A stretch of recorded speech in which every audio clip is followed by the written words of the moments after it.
Students welcome in Vipin classes B exam. उपसा संयोजी यौगी या कोऑर्डिनेशन कंपाउंड में जो पिछले 5 वर्ष के जो आपके यहाँ प्रश्न ट्रेंड कर रहे हैं पेपर में, आज उनको हम बताएंगे कि कैसे उनको सॉल्व करना। तो सबसे पहले हम लोग ये देखेंगे कि जो पेपर में जो प्रश्न आ रहे हैं IUPAC आपके यहाँ चार प्रश्न आते हैं आपके यहाँ। तो 4 प्रश्न आपको कैसे करना है और इसमें आपको 4 प्रश्नों के पूरे से पूरे अंक कैसे ले आएंगे। तो कुछ प्रश्न है जो लगातार आपके पेपर में जो है कहीं ना कहीं अल्टरनेट करके या जो है 1 वर्ष के बाद जो है पूछे जा रहे हैं। तो उन प्रश्नों को कैसे सॉल्व करना है तो हम लोग यहाँ पे देखेंगे। बहुत इंपॉर्टेंट प्रश्न है और इनको आप जो है समझेंगे और कैसे किसका क्या नाम होगा उसको हम लोग यहाँ पे देखते हैं। तो मैं अभी आपको यहाँ पे 15 प्रश्न लिखा हूँ। पहले 15 हम देखते हैं कैसे नामकरण इनका कैसे नेमिंग करना है IUPAC में। तो पहले वाला हमारा जो प्रश्न है CONH3 6Cl3। ठीक, तो जब भी हम IUPAC नामकरण करेंगे तो मैंने आपको वहाँ पे 2-3 चीजें बताई हैं। तो पहले उनको अपने दिमाग में समझ लीजिए कैसे क्या करना है। हमने ये बताया था कोई भी यौगिक होगा तो आपका ये चीज जरूर होगा। इसको बोलते हैं उपसहसंयोजी क्षेत्र। क्या बोलते हैं? उपसहसंयोजी क्षेत्र बोलते हैं। उसके बाद उपसहसंयोजी क्षेत्र के अंदर आपका डी ब्लॉक का तत्व होगा। कौन से ब्लॉक का तत्व होगा? डी ब्लॉक का तत्व, जिसको ट्रांजिशन मेटल कहते हैं या संक्रमण धातु कहते हैं। और डी ब्लॉक के तत्व से क्या जुड़े होंगे? आपके लिगेंड जुड़े होंगे। और लिगेंड इलेक्ट्रॉन युग्म किसको देंगे? केंद्रीय धातु को देंगे। ठीक, तो ये आपका होगा लिगेंड की होगी संख्या। एक प्रकार के लिगेंड हो सकते हैं या एक के ज्यादा प्रकार के हो सकते हैं। और यह है लिगेंड की संख्या।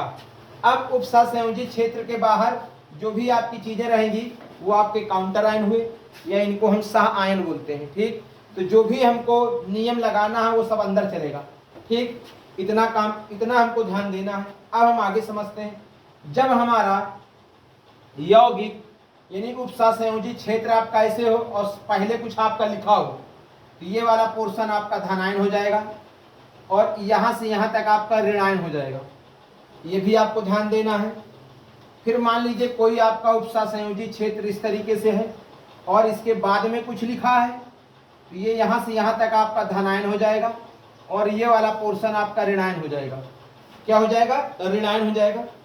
अब मान लीजिए हमारे पास कोई उपसहसंयोजी क्षेत्र है, अगर इस तरीके से है, ना तो इसके पहले कुछ दिया है ना तो इसके कुछ बाद में दिया गया है, तो ये यौगिक हमारा उदासीन कहलाएगा।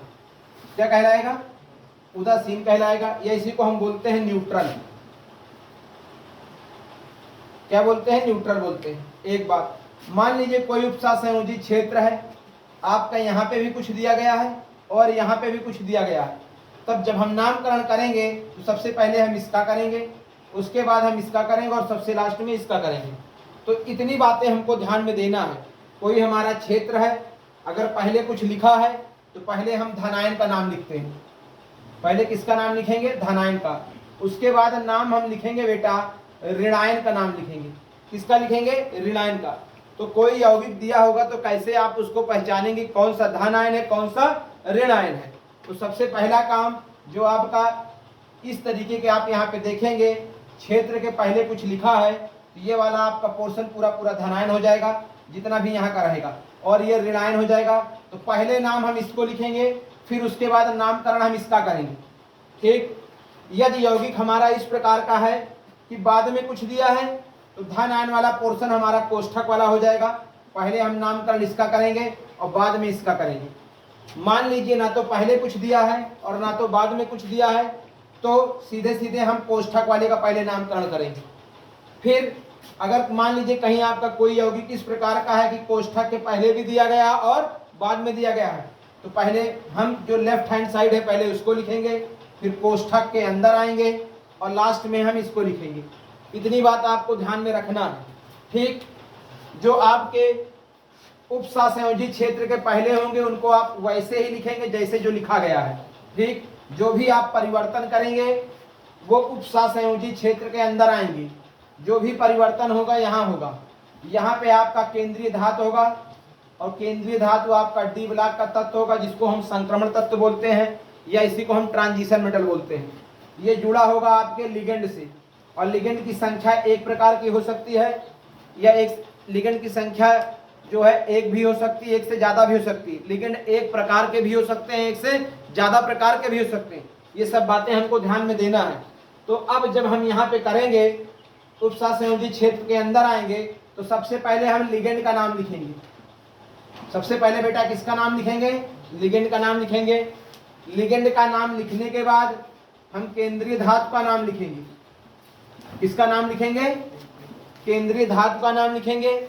और केंद्रीय धातु का नाम लिखने के बाद हम यहाँ पे इसकी जो है ऑक्सीकरण संख्या लिखेंगे। केंद्रीय धातु की क्या लिखेंगे? ऑक्सीडेशन नंबर लिखेंगे। और ऑक्सीडेशन नंबर जो हम लिखेंगे ये रोमन अंक में लिखेंगे। किसमें लिखेंगे? रोमन अंक में लिखेंगे। एक बात, अब जब हम लिगेंड का नामकरण करेंगे तो यहाँ पे हमको विशेष सावधानी देखना है। अगर हमारे लिगेंड एक से अधिक प्रकार के हैं, एक से अधिक प्रकार के हैं, तो हमको ये देखना होगा अंग्रेजी वर्णमाला में किस लिगेंड का नाम पहले आ रहा है। अल्फाबेटिकल ऑर्डर लगा देंगे। जिसका नाम ए से स्टार्ट होगा वो पहले लिखा जाएगा, और जिसका नाम ए से नहीं स्टार्ट होगा वो बाद में लिखा जाएगा। जैसे यहाँ पे मैं आपको कुछ बता रहा हूँ, देखते हैं। जैसे हमारे पास यहाँ पे ये हमारा केंद्रीय धातु है और ये हमारे लिगेंड हैं। यहाँ लिगेंड के जो प्रकार हैं दो प्रकार के हैं। यहाँ पे आपका Br भी है और यहाँ पे आपका NH3 भी है। तो Br को जब हम लिगेंड के रूप में लिखेंगे तो ब्रोमाइडो लिखते हैं, और NH3 को लिखेंगे तो एमीन लिखते हैं। तो ये B से स्टार्ट है, ये A से स्टार्ट है। तो A से जो स्टार्ट होगा पहले हम उसको नाम लिखेंगे। तो पहले एमीन लिखा जाएगा, फिर उसके बाद ब्रोमाइडो लिखा जाएगा। वो तब की केस है जब आपके उपसा संयोजी क्षेत्र के अंदर एक से अधिक प्रकार के लिगेंड हो। उस स्थिति में जो हमारा अंग्रेजी वर्णमाला में लिगेंड का नाम पहले आएगा, पहले उसी का नामकरण किया जाएगा। एक बात। दूसरी बात, मैंने आपको एक दो बातें और बताई थी लिगेंड के संदर्भ में। जो आपके ऋणात्मक लिगेंड होंगे, ठीक, तो ऐसे ऋणात्मक लिगेंड हमारे लास्ट वीडियो में मैंने वहां पे आपको बताया है। जो 34 मिनट की मेरी वीडियो है उपसा संयोजी यौगिकों का IUPAC नामकरण, वहां पे सारे नियम मैंने वहां पे लिखाए हैं। बस उन्हीं नियमों को ध्यान में रखते हुए यौगिक का नामकरण करना है, ठीक। तो ऐसे ऋणात्मक लिगेंड जिनके नाम के अंत में IDE आए, क्या है? IDE आए। जैसे CN माइनस है, इसका नाम है CYNIDE, साइनाइड। क्या नाम है? साइनाइड।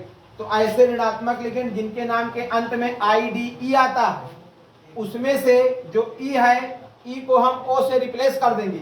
ये हो जाएगा CYNIDO, साइनाइडो लिखा जाएगा। क्या लिखा जाएगा? साइनाइडो। या फिर दूसरा तरीका यह है कि पूरा आप IDE को हटा देंगे और पूरा IDE को हटाकर O लगाएंगे, तो ये हो जाएगा साइनो। क्या हो जाएगा? साइनो।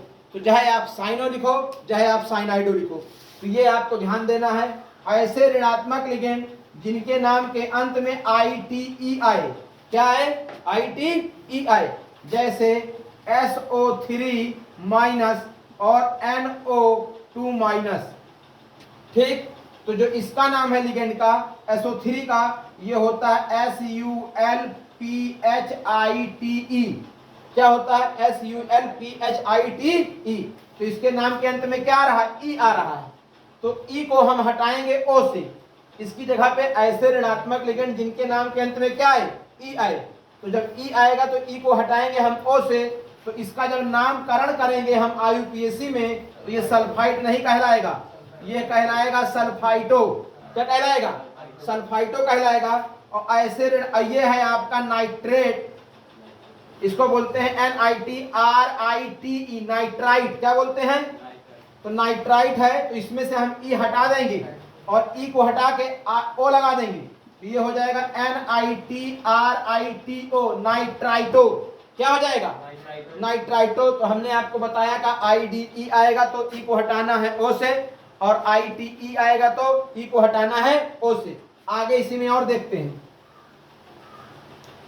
ऐसे ऋणात्मक लिगेंड जिनके नाम के अंत में ATE आए, क्या है? ATE आए। जैसे अब यहाँ पे देखते हैं CO3 माइनस माइनस, इसका नाम है बेटा CARBONATE। क्या नाम है? E नाम है। तो E को हम हटाएंगे O से। किससे हटाएंगे? ओ से हटाएंगे तो ये हो जाएगा CARBONATO, कार्बोनेटो। क्या हो जाएगा?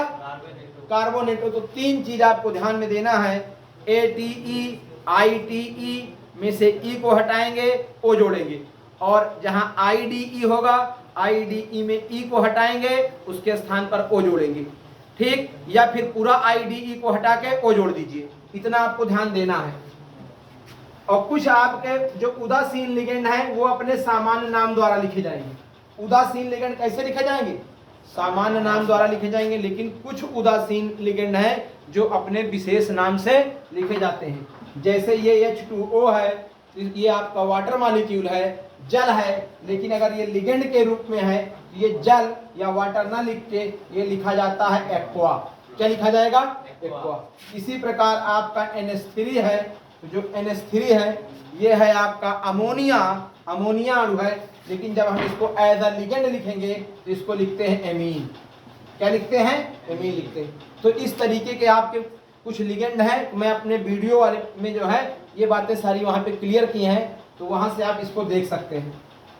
आइए अब हम आगे, एक बात मैंने और बताया था, केंद्रीय धातु के लिए भी बताया है। केंद्रीय धातु या सेंट्रल मेटल एटम जो भी होंगे, अगर वो उदासीन है या फिर धनात्मक हैं, तो वे अपने साधारण नाम से लिखे जाएंगे। कैसे लिखे जाएंगे? साधारण नाम से लिखे जाएंगे, ठीक। जैसे आयरन पर कोई आवेश नहीं होगा या फिर जो है धनात्मक आवेश होगा, तो Fe को हम आयरन लिखेंगे। क्या लिखेंगे? आयरन। लेकिन केंद्रीय धातु अगर ऋणात्मक है, क्या है? ऋणात्मक है, तो इसका नाम में ATE जोड़ा जाएगा, लैटिन नेम में, ठीक। तो इसका हो जाएगा आयरन नहीं, इसका नाम हो जाएगा फेरेट। क्या हो जाएगा? फेरेट। इस तरह से मैंने आपको बताया है। निकिल का निकलेट हो जाएगा, प्लेटिनियम का प्लेटिनेट हो जाएगा, मर्क्यूरी का मर्क्यूरेट हो जाएगा, और उसके बाद जो है कोबाल्ट का कोबाल्टेट हो जाएगा, मॉलिब्डेनम का मॉलिब्डेट हो जाएगा। ये सारी बातें वहाँ मैंने अपने वीडियो में शेयर की है, वहाँ से आप देख सकते हैं सारी बातें। आइए अब हम चलते हैं अपने जो है प्रश्नों की ओर और देखते हैं किस यौगिक का क्या नाम होगा, ठीक। बड़े तसल्ली से सारे यौगिक का हमको नामकरण यहाँ पे करना है, विदाउट किसी जो है टेंशन की, क्योंकि हो सकता है यही प्रश्न आपके बोर्ड पेपर में भी आ जाएं, ठीक। तो चलिए हम यहाँ पे देखते हैं। जैसे पहला यौगिक है, तो यहाँ पे आपका कुछ लिखा है? नहीं लिखा है, तो ये पूरा बेटा आपका धनायन हो जाएगा, ये आपका ऋणायन हो जाएगा, ठीक। तो आप प्रश्न को सॉल्व करने से पहले सबसे पहले आप ऑक्सीकरण संख्या निकाल लेना केंद्रीय धातु का, सेंट्रल मेटल एटम का। तो यहाँ पे ये क्या है? कोबाल्ट है। क्या है? कोबाल्ट। तो कोबाल्ट की हम ऑक्सीडेशन नंबर निकालेंगे, एक को हम बाकायदे आपको समझा दे रहे हैं। तो कोबाल्ट की निकालेंगे तो बेटा इसकी X हो गई, उसके बाद यहाँ पे लगा है 6, यहाँ 6 लिख लिए। और जो NH3 होता है ये है आपका न्यूट्रल लिगेंड, उदासीन लिगेंड है। तो उदासीन लिगेंड की बेटा हम 0 लिखते हैं। क्या लिखते हैं? 0 लिखते हैं। अब हम ब्रैकेट बंद, हमारा ब्रैकेट वाला काम हो गया। आगे बढ़ते हैं। कितने Cl हैं? 3। तो यहाँ पे हम लिखेंगे बेटा 3, और जो Cl होता है फ्लोर F होगा, Cl होगा, Br होगा, और जो है I होगा। तो इनका जो ऑक्सीडेशन नंबर है -1 होगा। क्या होगा? -1। और इस पे जब कोई चार्ज नहीं होगा तो हम बराबर में लगा के इसको 0 लिख देते हैं। क्या लिखते हैं? 0। अब इसी को हम सॉल्व करेंगे, ये हो जाएगा x, ये वाला पूरा टर्म आपका 0 हो जाएगा, और ये प्लस माइनस का जो है -3 हो जाएगा, बराबर में 0। अब हम पक्षांतर करेंगे तो x बराबर प्लस का 3। कहने का मतलब इस यौगिक में कोबाल्ट की ऑक्सीडेशन नंबर +3 आ गई। कितना आ गई? +3। तो अब +3 रोमन अंक में लिखा जाएगा। तो चलिए इसका नाम लिखेंगे। लिगेंड कितने प्रकार के हैं? एक ही प्रकार के हैं। यहाँ कोई अल्फाबेटिकल ऑर्डर आप नहीं लगाएंगे। कितनी संख्या है? 6। तो 6 के लिए जो शब्द लिखा जाता है वो होता है हेक्सा। हेक्सा हो गया। कौन सा लिगेंड है? NH3। तो NH3 को बोलते हैं एमीन। क्या बोलेंगे? एमीन हो गया। अब उसके बाद ये आपका पूरा धनात्मक हुआ, तो केंद्रीय धातु भी आपका धनायन माना जाएगा, धनात्मक। और धनात्मक होने की स्थिति में साधारण नाम कोबाल्ट। ऑक्सीडेशन नंबर कितना निकाले थे? +3। तो +3 के लिए आप रोमन अंक में 3 लिखेंगे, ठीक। और उसके बाद साथ में आपका बच रहा है Cl3, जिसको आप ट्राई क्लोराइड लिखेंगे नहीं। ट्राई क्लोराइड आपने लिख दिया तो आपका गलत हो जाएगा। सीधे सीधे इसको हम खाली क्लोराइड लिखेंगे। क्या लिखेंगे? क्लोराइड लिखेंगे। इस तरह आप अगर लिखते हैं तो पूरा का पूरा अंक आपको जो है मिलेगा। आगे बढ़ते हैं। ये हमारा पूरा धनायन होगा, ये ऋणायन होगा। मैं बार बार ऑक्सीडेशन नंबर, इसका ऑक्सीडेशन नंबर प्लस का 2 आएगा। कितना आएगा? 2। यहां से हम लिखेंगे हेक्सा एमीन, Ni है तो लिखेंगे इसको NiCKEl, निकिल। ऑक्सीडेशन नंबर कितना इसका आएगा? माइनस माइनस कितनी संख्या है? 2, तो माइनस का 2 पक्षांतर करेंगे तो प्लस का 2, क्योंकि इसकी क्या हो जाएगी? 0। तो इसको हम रोमन अंक में 2 लिखेंगे। साथ में यहाँ पे डाई क्लोराइड नहीं लिखेंगे, केवल क्लोराइड लिखेंगे। क्या लिखेंगे? क्लोराइड लिखेंगे। आगे बढ़ते हैं। इसका हमको नामकरण करना है, ठीक। तो ऑक्सीडेशन नंबर इसको हम समझा दे रहे हैं कैसे निकालेंगे। यहाँ पे कुछ नहीं लिखा है, कोई बात नहीं। नहीं लिखा तो अंदर आते हैं। Mn की निकालना है तो हमने x मान ली। कितनी संख्या है? 6। जो H2O है वो उदासीन लिगेंड। क्या है? अब उदासीन लिगेंड की क्या होगी? 0।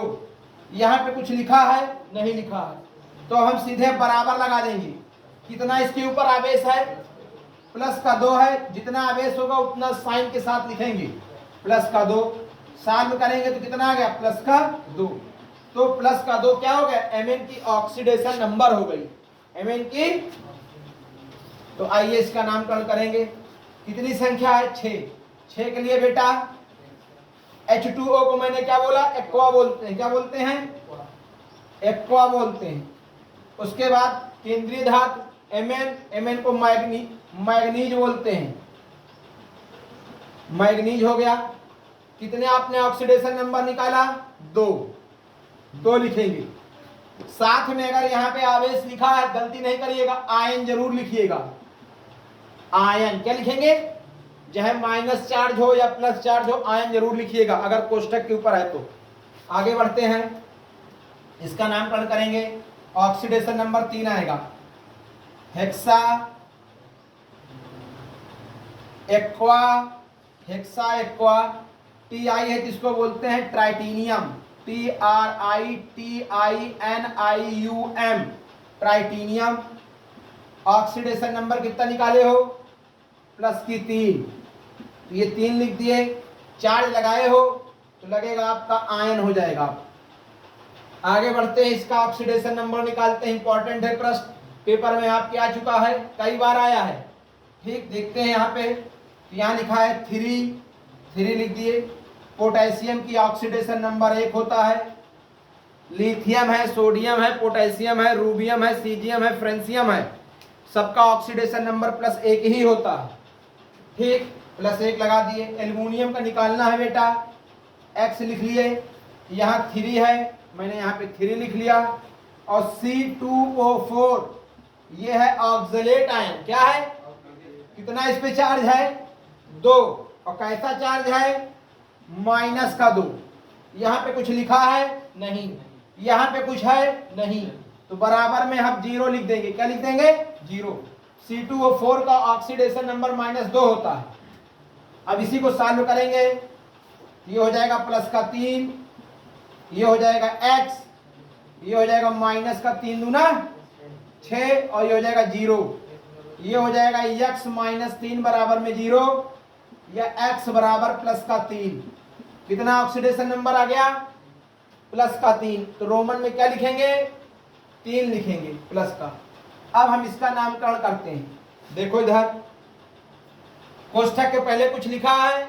हाँ लिखा है। तो ये आपका धनायन हो जाएगा। ये क्या हो जाएगा? धनायन। उसके बाद ये क्या हो जाएगा आपका? इतना ये हो जाएगा आपका ऋणायन। तो धनायन आपका क्या हुआ? K। तो K को हम लिखेंगे पोटेशियम।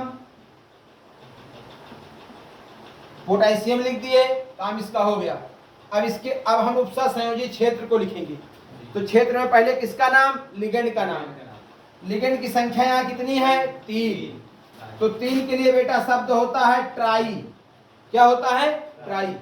और C2O4 minus minus OXY LATE oxalate क्या है? मैंने क्या बोला? नाम के अंत में क्या आना चाहिए? ATE। तो E को हम हटा देंगे, क्या जोड़ेंगे? O। तो ये ट्राई ऑक्सिलेट नहीं हो जाएगा, ट्राई ऑक्सिलेटो। क्या हो जाएगा? TRYOXYLATO ट्राई ऑक्सिलेटो हो गया।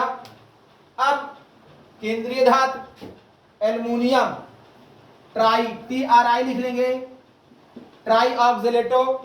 ठीक, अब यहाँ पे एल्युमिनियम है तो ये एल्युमिनियम नहीं होगा, क्योंकि ये धनायन हुआ तो ये पूरा ऋणायन हो गया, और ऋण आयन होने की स्थिति में एल्युमिनियम नहीं एल्यूमिनेट हो जाएगा। क्या हो जाएगा? ALUMINATE एल्यूमिनेट हो गया। ऑक्सीडेशन नंबर कितना निकाले थे? 3। तो यहां हम 3 लिख देंगे, हो गया, इसका नामकरण हो गया। आगे बढ़ते हैं, इंपॉर्टेंट है, कई बार आ चुका है। पोटेशियम हेक्सा 6 है ना, ये CN हेक्सा साइनाइड है, तो साइनाइड का IDE ये क्या हटाएंगे? E को हटा के O जोड़ देंगे, तो CYNI, जहां DE है वहां क्या हो जाएगा? O हो जाएगा, साइनाइडो। पोटेशियम हेक्सा साइनाइडो, ये धनायन में आएगा आपका। ये वाला क्या हो जाएगा? ऋण आयन। ऋण आयन बोले तो आयरन नहीं, क्या हो जाएगा? फेरेट, FERRATE फेरेट हो गया। ऑक्सीडेशन नंबर 2 आएगा। कितना आएगा? 2 आ गया, रोमन में लिखेंगे। आगे बढ़ते हैं, इसका लिखेंगे। इसका लिखेंगे तो सबसे पहले यहाँ कुछ है नहीं है, ये पूरा आपका धनायन हो गया, ये आपका क्या होगा? ऋण आयन। तो धनायन में पहले करेंगे, अर्थात हमको मिल गया क्या? क्षेत्र मिल गया। तो क्षेत्र में पहले लिगेंड लिखा जाता है। कितनी संख्या है? 4। 4 के लिए बेटा शब्द होता है टेट्रा। NH3 है तो एमीन, AMMINE एमीन हो गया। आगे बढ़ते हैं, टेट्राइमीन, ये हो जाएगा जिंक, ZINC। ऑक्सीडेशन नंबर इसका हो जाएगा 0, और जो Cl है कितने हैं? 2, तो -2। पक्षांतर करेंगे तो क्या हो जाएगा? प्लस का 2। और Cl है तो क्या लिखेंगे? CHLORIDE chloride. क्या हो जाएगा? क्लोराइड। इसका हमको करना है, तो ये बेटा हमारा इतना हमारा धनायन हो जाएगा, और ये वाला हमारा क्या हो जाएगा? ऋण आयन। तो धनायन पहले लिखा जाएगा, हो जाएगा आपका पोटेशियम। पोटेशियम लिख लिए। अब इसके अंदर चलते हैं, तो लिगेंड पहला लिखा जाएगा। कितनी संख्या है? 4। 4 के लिए बेटा शब्द होता है टेट्रा, और जो आयोडाइड है IODIDE, तो E को हटाएंगे, IODIDE है तो E जगह क्या कर देंगे? O कर देंगे। आयोडाइडो या फिर आइडो भी हो सकता है, क्योंकि IDE में पूरा IDE को हटा दीजिए, O लगा देंगे, आइडो हो जाएगा। ठीक, अब उसके बाद ये आपका ऋणायन है, ये आपका धनायन है, तो मरकरी नहीं लिखा जाएगा, मर्क्यूरेट हो जाएगा, CURATE मर्क्यूरेट हो जाएगा। ऑक्सीडेशन नंबर कितना आएगा? +2, +2 आएगा, क्योंकि इसका +2 आएगा, इसका -4, -4 से 2 घटाएंगे तो -2, पक्षांतर करेंगे तो +2। आइए अब आगे बढ़ते हैं, इसका करेंगे। ये हो जाएगा आपका जो है सोडियम, सोडियम हो गया केंद्रीय। उसके बाद लिगेंड है आपका 2, तो 2 के लिए शब्द चलता है क्या? डाई हो जाएगा, साइनाइडो हो जाएगा, और उसके बाद Ag सिल्वर नहीं लिखा जाएगा बल्कि अर्जेंटेट हो जाएगा, ARGENTATE। चूंकि ये आपका धनात्मक इतना होगा, इतना क्या होगा आपका? ऋणात्मक। ऋणात्मक होने की स्थिति में सिल्वर नहीं अर्जेंटेट। ऑक्सीडेशन नंबर कितना आएगा इसका? 1 आ जाएगा। कितना आएगा? 1। आगे बढ़ते हैं, इसका नामकरण करते हैं, tetra amine copper, CuPer copper, oxidation number इसका बेटा 2 आएगा, इसका 0 हो जाएगा, सल्फेट का -2, पक्षांतर करेंगे तो प्लस का 2, साथ में यहां पे लिखा जाएगा सल्फेट। क्या लिखा जाएगा? सल्फेट लिखा जाएगा। आगे देखते हैं, इसका नाम हो जाएगा hexa amine, hexammine cobalt, oxidation number बेटा इसकी 3 आएगी। कितनी आएगी? 3 लिखेंगे। बाद में आपका बचा क्या है? क्लोराइड। आइए इसका नामकरण करते हैं, KPtBr3NH3। तो सबसे पहले ये आपका धनायन हो जाएगा और इतना पोर्शन आपका क्या होगा? ऋण आयन। तो धनायन को हम पहले लिखेंगे, अर्थात K को पहले लिखेंगे। पोटेशियम हो गया। अब अंदर चलते हैं तो लिखेंगे एक से अधिक प्रकार के हैं, यानी कि Br भी है और NH3 है। तो NH3 का होता है एमीन, तो इसको लिखेंगे AMMINE, अंग्रेजी वर्णमाला लगाएंगे ना, एमीन हो जाएगा। और ये हो जाएगा आपका ट्राई BROMIDO, चूंकि ई हटा के क्या जोड़ेंगे? ओ जोड़ेंगे, ब्रोमाइडो। अब बचा इतना आपका धनायन होगा और ये वाला पोर्शन ऋण आयन, तो प्लैटिनियम नहीं प्लैटिनेट। क्या लिखा जाएगा? PLATINATE, प्लैटिनेट। ऑक्सीडेशन नंबर कितना आएगा? ऑक्सीडेशन नंबर इसका प्लस का 1, माइनस का 3, 0, -3 से घटेगा, माइनस का 2, पक्षांतर करेंगे तो प्लस का 2, प्लस का 2 हो गया। आगे बढ़ते हैं, इसका नामकरण करेंगे। ठीक, बहुत बढ़िया। आगे चलते हैं, पोटेशियम। समझ में आ रहा होगा सभी लोगों को। पोटेशियम ट्राई OXYLATO, ऑक्सलेट है, ई हटा के ओ जोड़ेंगे, ऑक्सलेटो हो जाएगा। पोटेशियम ट्राई ऑक्सलेटो, इतना आपका धन आयन, तो ये आपका क्या हो जाएगा? ऋण आयन। तो कोबाल्ट नहीं होगा बेटा, कोबाल्टेट होगा, TATE, कोबाल्टेट। ऑक्सीडेशन नंबर 3 आएगी। कितना आएगी? 3 आएगी। 3 इसलिए आएगी क्योंकि प्लस की 3, माइनस की 6, -6 से +3 घटाएंगे, प्लस की 3। आगे चलते हैं, पोटेशियम, उसके बाद हेक्सा, F है तो क्या लिखेंगे? FLORIDO, फ्लोराइडो। फ्लोराइडो, इतना आपका धनायन हो जाएगा, ये वाला ऋण आयन, एल्युमिनियम नहीं एल्यूमिनेट हो जाएगा, ALUMINATE, एल्यूमिनेट हो जाएगा। ऑक्सीडेशन नंबर प्लस की 3, इसकी आ जाएगी माइनस की 6, माइनस की 6 से 3 घटाएंगे तो माइनस का 3, पक्षांतर करने पर प्लस का 3, ऑक्सीडेशन नंबर 3 आ जाएगा। आगे बढ़ते हैं, K4NiCN4, पोटेशियम 4 है तो 4 के लिए बेटा टेट्रा होता है। CN है तो साइनो लिखिए या साइनाइडो लिखिए, या तो साइनो लिखेंगे या तो साइनाइडो, दोनों बात सही है। CYNIDO, साइनाइडो। अब उसके बाद बचा हमारे पास, ये हमारा धनायन होगा, ये हमारा क्या होगा? ऋण आयन। तो निकिल नहीं होगा, निकलेट हो जाएगा, NiCKELATE, निकलेट। ऑक्सीडेशन नंबर प्लस का 4, माइनस का 4, +4 -4 से क्या हो जाएंगे? कट जाएंगे, 0 आएगा। कितना आ जाएगा? 0 आ जाएगा। तो इस तरीके से कुछ बहुत ही महत्वपूर्ण प्रश्न थे जिनको हम लोगों ने यहाँ पे समझा और कैसे इसका IUPAC नामकरण करेंगे। आप अपनी कॉपी में नोट करें और जब पेपर आपका होगा तो एक बार आप इसको पढ़ के जाएंगे। अगर आपके ये प्रश्न पेपर में आते हैं तो पूरे से पूरे आपको अंक दिलाएंगे।